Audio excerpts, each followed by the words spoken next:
gentleman from Kansas, Mr. Yoder, for 5 minutes. Without objection. Mr. Speaker, 11 years ago today, Americans found themselves under attack.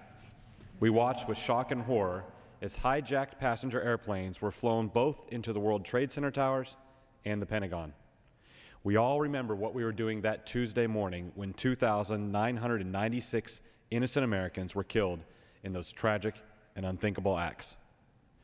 We also remember the heroic actions of the passengers above United Flight 93, who courageously fought the hijackers on their plane and, sacrificing their own lives, ultimately saved countless others. Courage and bravery have long been traits demonstrated by our fellow Americans, from declaring our country's independence to fighting alongside our allies abroad in the name of freedom and liberty. Americans, though, are also resilient. We band together, we pick each other up when we're knocked down, and we endure. In Kansas, we are extremely proud of the men and women in our military that serve our country and defend our freedom and liberty around the globe. Their willingness to pay the ultimate sacrifice for their country, their true heroism, is known firsthand only to a small number, but is yet sadly far, far too common.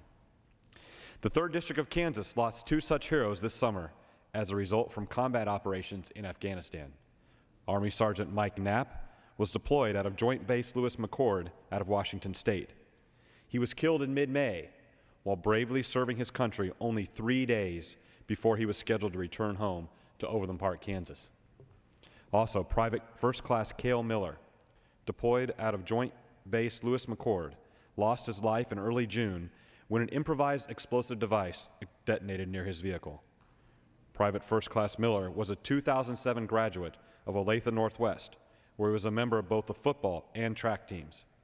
It breaks my heart each and every time I learn the news of a soldier who has lost his life so our country can continue to live in freedom. As we remember this day, the 11th anniversary of September 11th, Mr. Speaker, we remember it by honoring all those innocent lives lost on that tragic day.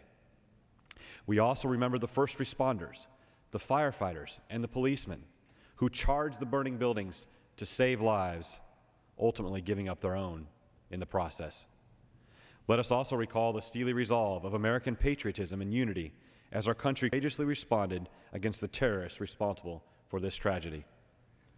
On this day, let us also honor and support all veterans who have served our country. We pay tribute to those fellow Americans who serve in our military, protecting us and ensuring acts such as those of 11 years ago never happen again. Our message of thanks is one that cannot be spoken strongly enough. To those who serve, those who lose their lives defending our country, and the families and friends who support them, we are eternally grateful. Thank you, Mr. Speaker. I yield back.